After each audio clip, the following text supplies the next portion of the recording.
एक शाम प्राची टीवी पर सीरियल देख रही होती है। तभी उसकी सास वहां आती है।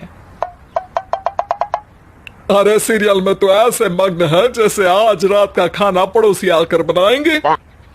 मुझे पता ही नहीं था आपने अपने बेटे की शादी पड़ोस में भी की हुई है। हैं? मतलब?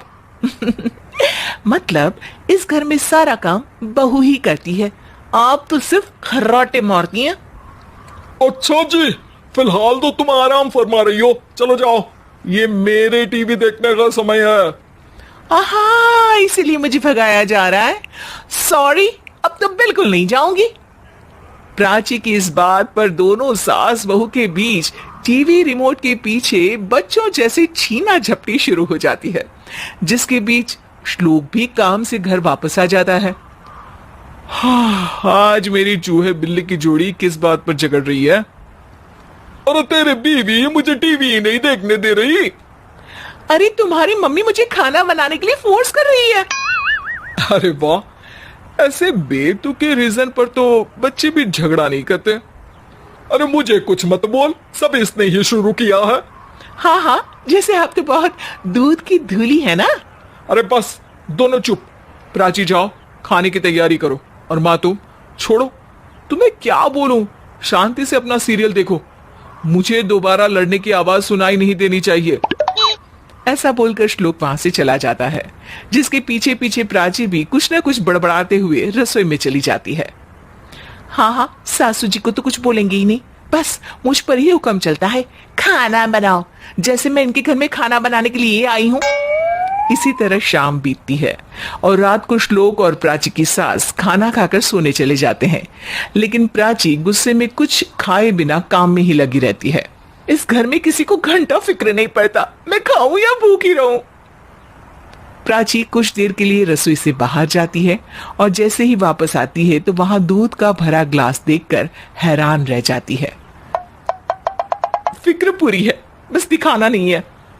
प्राची दूध पीकर सोने चली जाती है और अगली सुबह एक बार फिर सास बहू का कार्टून नेटवर्क स्टार्ट हो जाता है। ये तुमने ही किया है। अरे अजीब जबरदस्ती है, मैं बोल रही हूँ मैंने कुछ नहीं किया। दोनों ने मिलकर पूरे घर को पागल खाना बनाया हुआ है। यहाँ कोई नॉर्मल इंसान तो रह ही नहीं सकता, इसीलिए अब पड़ोसी क्या रिश्तेदार भी घर आने से कतराते हैं। और सुन बेटे, तू भी चंगा, तेरी माँ भी चंगी, तेरी बीवी भी चंगी, रिश्तेदार। हाँ जी, आपको नहीं पता क्या, गंगाधर ही शक्तिमान है, रिश्तेदार ही। हाँ हाँ, बस समझ गया। कभी जानवरों जैसे लड़ेंगी तो कभी जुगलबंदी करेंगी। भाई मैं आप दोनों के बीच में नहीं फंसना चाहता। सास बहू की इस मनमौजी जोड़ी से परेशान होकर श्लोक अपना सिर खुजलाता वहां से चला जाता है। चलो अब मैं भी कीर्तन में जा रही हूँ। इस पर जैसे ही सास कमरे में अपना पर्स लेने जाती है तो वहां नाश्ते की प्लेट रखी देख मुस्कुराने लगती है और नाश्ता करके घर से बाहर निकलते हुए कुछ पैसे टेबल पर रख जाती है, जिसके कुछ देर बाद सिलेंडर वाला घर आता है। ओ मोरी मैया, मैं सिलेंडर के बारे में तो बिल्कुल भूल ही गई थी। घर खर्च के सारे पैसे भी मम्मी के पास है और श्लोक से बोला तो उल्टा 4 बात सुनाएंगे। प्राची ये सोच ही रही होती है कि अचानक उसका चेहरा चमक उठता है और वो घर में आकर इधर उधर देखने लगती है। तभी उसकी नजर टेबल पर रखे पैसों पर पड़ती है, जिन्हें वो सिलेंडर वाले को दे देती है। ये सब श्लोक देख लेता है। अच्छा बेटे, इतना बड़ा घोटाला, सबके सामने मैं तेरी दुश्मन और पीठ पीछे तेरी मेरी यारी। इस पर श्लोक एक प्लान बनाता है और शाम को सब एक साथ बैठे होने पर बोलने लगता है। माँ, तुम दोनों की बहुत लड़ाई होती है, इसलिए मैं सोच रहा हूँ कि प्राची को उसके घर छोड़ाऊं, इससे वो भी खुश रहेगी और तुम भी। अचानक श्लोक की ये बात सुनकर सास बहू शौक से उसकी तरफ देखती है। अरे ऐसे कैसे घर छोड़ाओगे, मुझे कहीं नहीं जाना। अरे तुमने बोला नहीं पर मैंने सुन लिया, तुम्हें मम्मी के साथ रहना अच्छा नहीं लगता, मुझे पता है। अरे वो अरे, जब बहू खुद कुछ काम बोले तो वो तुझे सुनता नहीं, और अब जो इसने बोला ही नहीं वो तू समझ गया। जब उसे नहीं जाना तो फिर जबरदस्ती क्यों कर रहा है? अच्छा, फिर आपको मौसी के घर छोड़ाता हूँ, बस अब आप दोनों एक घर में एक छत के नीचे नहीं रह सकती। मैं इस टॉम एंड जेरी की जोड़ी को और नहीं झेल सकता। है? ऐसे कैसे नहीं रह सकते?